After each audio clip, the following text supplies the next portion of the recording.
Welcome to Speedrunner Reviews. In this series I'll be analysing games using the mindset of speedrunning. This video will look at the game from three perspectives. First the casual experience, which is how most people first play the game. Next the speedrun experience, including all the interesting tech and how well the game holds up as a speed game.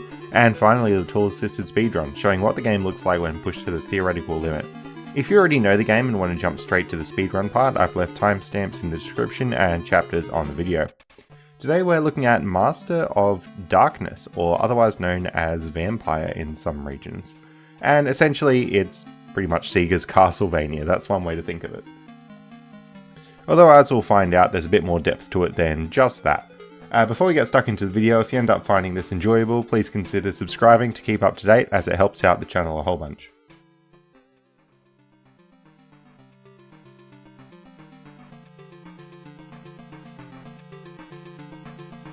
Alright, so now let's have a look at the actual gameplay. As you can see, yep, it does pretty much play like Castlevania, so there was clearly some inspiration here. But it's got a bit of a different setting. Rather than being in sort of one building, you're out all across England essentially, and there's lots of different like weapons and power-ups and stuff you can get. In my opinion, the controls are a little bit smoother than the Castlevania controls, for example being able to actually jump off of staircases. And as you can probably see here, jumping up the staircases makes all the movement just quite a bit smoother, and you can actually dodge enemy projectiles on stairs, which is very handy. One other thing to mention is that they have the same sub-weapon system that you might be familiar with if you played Castlevania, but then they've also got different main weapons that you can pick up. For example, here you just pick up a longer weapon that is slightly stronger. The manual kind of outlines what all these weapons are, and in the classic Master System blue font it's very nostalgic. But essentially you're making a little trade-off. You can have your longer weapons that deal less damage, or you can have your shorter weapons that deal more damage. So it makes for some varying strategies that can be really fun to play with. My advice, get the axe, because that's worth 4 hits. You've got all your sub-weapons too, and they work pretty similarly to Castlevania, but when you pick up the sub-weapon itself, that's what gives you the ammo. So it's really cool, you don't have to farm hearts or anything like that, it's just you can keep grabbing the same sub-weapon over and over. Now around this system, one little criticism I have of games like this is that it's really hard to tell what items you're going to get out of these mask things. So for example here it's dropped that item, which I may have wanted, but I may have not wanted.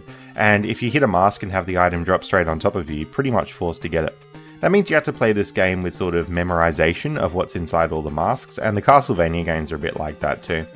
I do find it a little bit frustrating playing it these days, although I do understand that if you're playing these games when they came out, you would have sunk a lot more time into it, and hence you would have remembered where pretty much all the items were. In that sense, I can imagine how remembering where all those items are could be pretty nostalgic if you played this game when you were younger. Now the other thing I need to talk about in this game is sort of the difficulty level. So round 1 is pretty easy to be honest, but then you get to round 2, the House of Wax Dolls, and look, it's not ridiculously hard, but I remember playing through it, I did struggle to get through here without dying.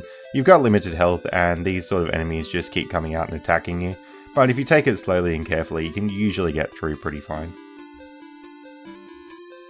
That's probably one little advantage this has over Castlevania. I think these days playing through Castlevania again, especially if you're not that patient with it, it can be pretty frustrating, the difficulty of that game, whereas this game seems a little bit easier, and in particular the final boss is a little bit easier in this game than Castlevania is. For that reason it might be a really good one to check out, especially if you're interested in the Master System library, because it can be a bit more approachable these days than something like a Castlevania 1. Although of course with Castlevania 1 you have all of the well-knownness of that game, so it's a bit of a hard thing to compete with. And this game has some pretty cool little quality of life things. It's got really nice bosses at the end of each stage, and then when you pass through each round you actually get nice little cutscenes. So that's something that was probably pretty advanced for the time. You get these nice cutscenes with text going through them. I'm not particularly into story in video games myself, but if you are, this could be right up your alley. So at the end of the day, I would recommend giving this game a go. Look, personally I probably like Castlevania a bit more than I like Master of Darkness, which is rare for me because usually I prefer Sega games, but that could be a bit of a factor of me having played Castlevania before I'd ever played this.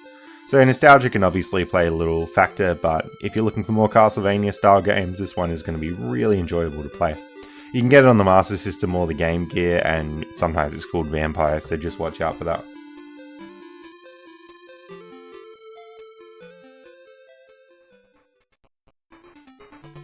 Alrighty, now we're going to move on to looking at the speedrun of this game. So it's broken up into Master System and Game Gear, but I'm going to mainly focus on Master System because that's also what the Taz is on. You can see at the top, as with the theme in this channel, Corbett is demolishing this leaderboard, 1811. But you can sort of see how optimal this top level is, 1811 versus 1813. So it's clear people have put some pretty big care into this game.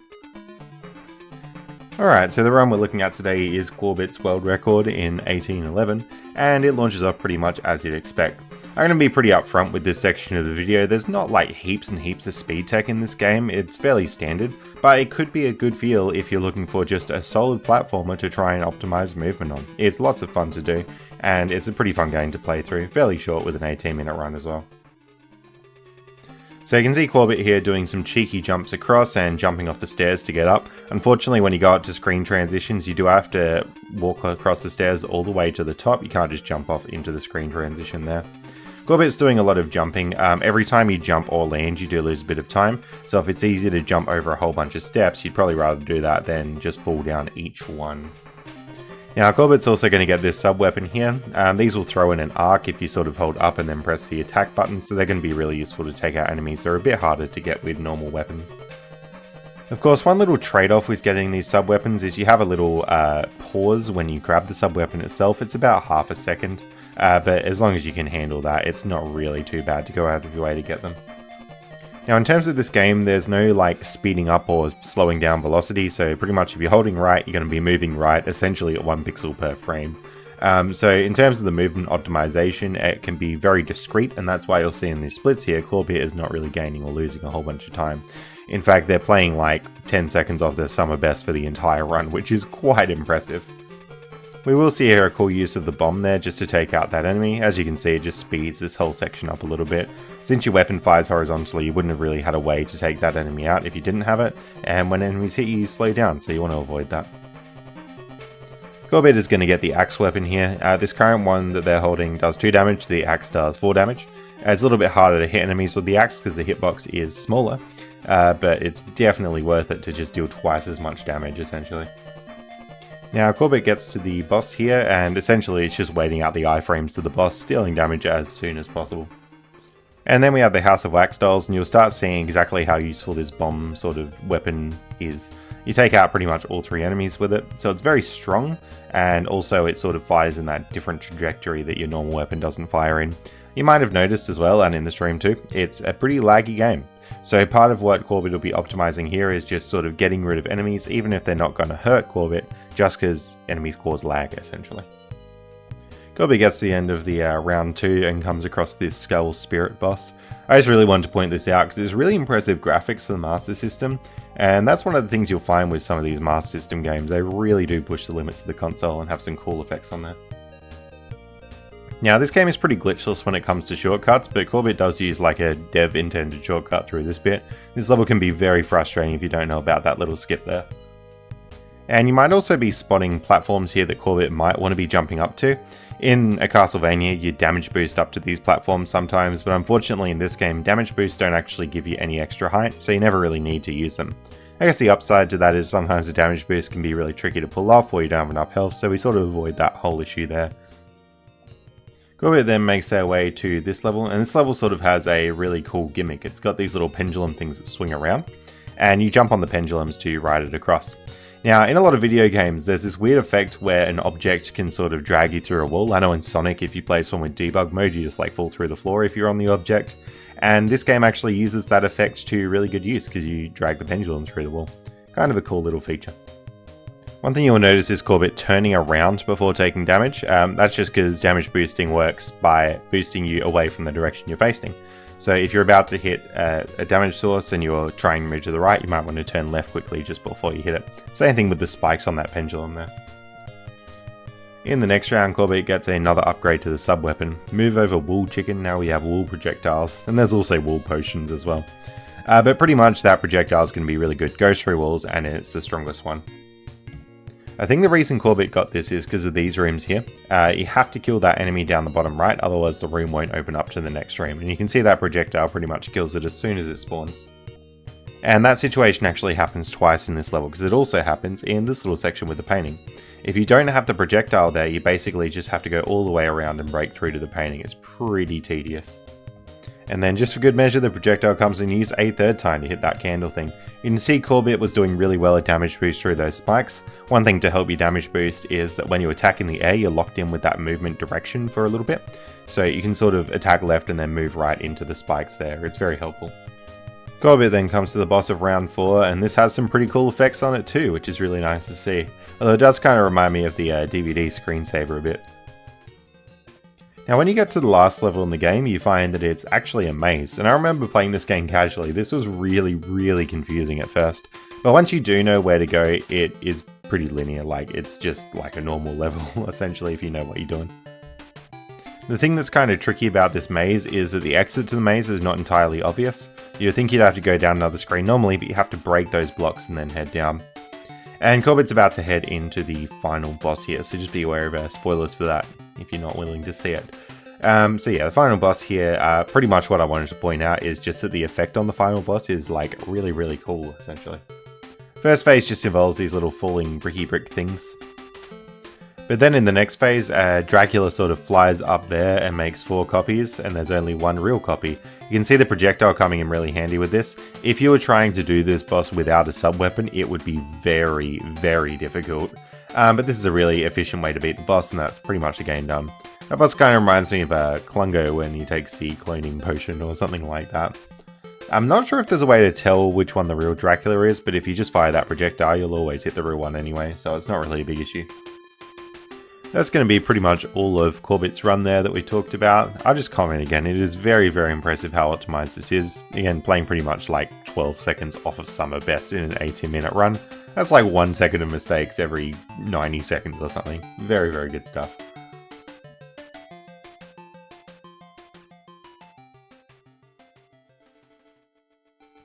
Alrighty, now we're going to move on to looking at the Taz. So there is a Taz, it's in 1752, and that's pretty much 20 seconds faster than the RTA world record, which just again goes to show you how optimized that is. We're not actually going to look at this Taz too much today, because I actually made a new Taz of this using a new glitch that was only found a couple of months ago.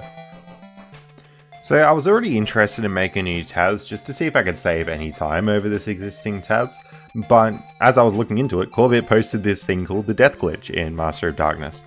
Essentially what happens is when you get hit by an enemy and you die, if you fall into a health restoring potion, the game will just send you to the next level instead of dying. It's a little bit strange.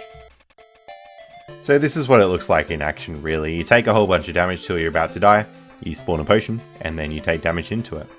I think what's happening here is when you die, it's just calling a sort of like end of level screen and setting that it's supposed to be a death that ends a level. But I guess maybe if you've got more than 0 health, it fails that check and just ends a level normally instead. But yeah, so a lot of levels in this Taz look like taking a whole bunch of damage and then dying into a death potion. I was already going to make this Taz anyway because I was interested in optimizing the movement, but it was such a good stroke of luck to just find this death potion glitch was only found a month before I thought about making it. So the Taz that I made was in 11 minutes and 19 seconds, which as you can see is a lot lower than that high 17 that the previous Taz was. I will really stress though, this should be considered a different category to the old Taz. Pretty much every level is different and it ends a level early. And in my opinion, this new Taz is actually a bit less entertaining. It's not particularly interesting to see someone just sit there taking a whole bunch of damage. What I want to talk about first is just the movement optimization stuff in this Taz, and then I want to talk about optimizing the potion glitch itself.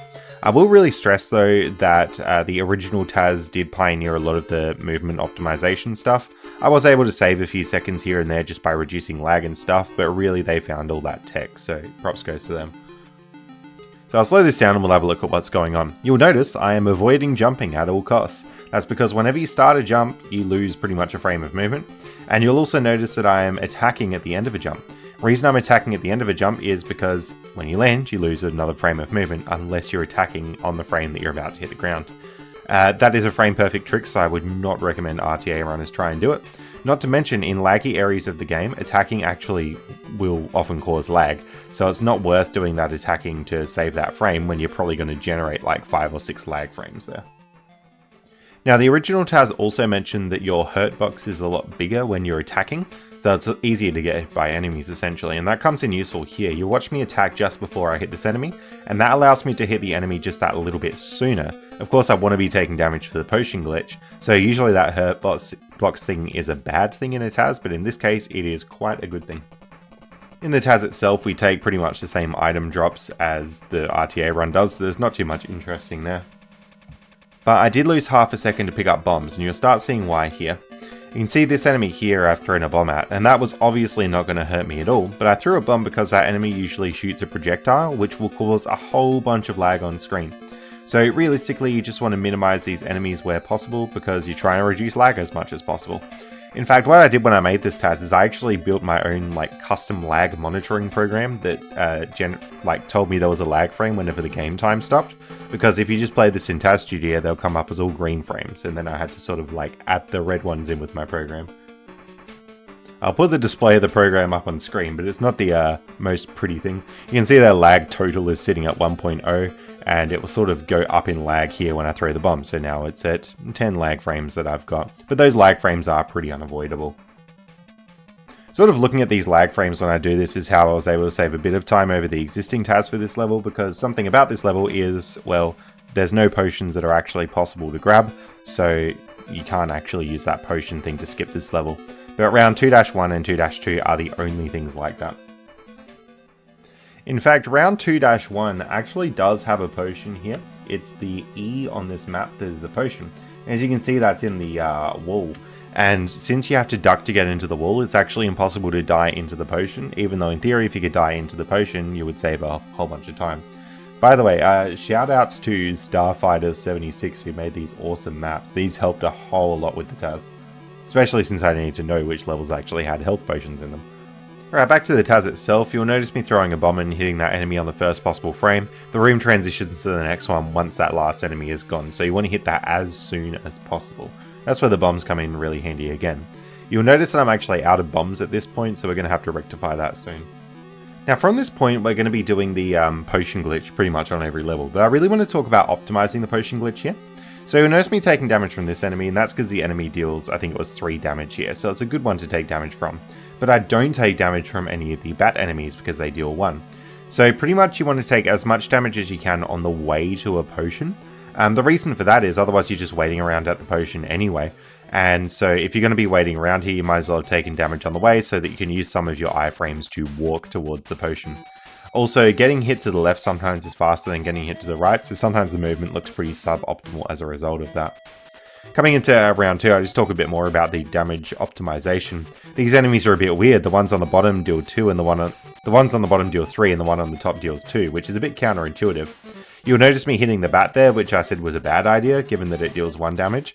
But just due to the mod 3 nature of the health damage that I need to take, taking damage from the bat is actually pretty decent. 1 bat hit and 2 wolf hits gives you 5 damage, and you start with 32. And then if you take 3 damage from everything else, that 5 damage brings you down to 27, and then you can take multiples of 3 down to 0. So there's a lot of weird modular arithmetic, and you have to think about multiples of damage and stuff like that to optimize this potion glitch. You'll notice me doing a similar thing in round 1-3 here, taking damage where I can, taking damage off the wolf instead of the lady because the wolf deals 3 in that situation. And realistically, if an enemy is running left, I don't want to take 2 hits on it, but if the enemy is running right, in theory I should take 2 hits on it. So it's a little bit to think about there. You'll also notice me, whenever I get hit by something, I sort of turn around so that I'm getting hit in the correct direction. That just helps optimize it a little bit more. And you got to be careful, because if there's a whole bunch of enemies, it's easy to take damage, but you don't want to have too many enemies on screen and cause a whole bunch of lag. Getting the actual potion itself is pretty easy. The optimal potion grab is just grabbing it on the first frame, which is not too hard to do. If the enemy's sitting right on top of the potion, you can actually just jump and fall into the enemy, and that still works. Alright, back to the round 2-3 that we're actually up to. You'll see me taking a whole bunch of damage on this enemy at the start, which kind of looks suboptimal, and that's because I'm waiting until that enemy is at its rightmost point to keep moving, within reason. That enemy deals a lot of damage, whereas a lot of other stuff in this level doesn't deal that much damage, so you just have to be careful here. When I get here, the knife deals 1, and then I can take damage from this lady into the potion. That potion grab was very, very hard to actually get in the first place, and then even harder to optimize at the end of that. You'll see this at the start of round 3, pretty much there is no time where I'm not taking damage. I just walk through the iframes and then come across another enemy. So as the levels progress a little bit later, it actually gets a bit more interesting.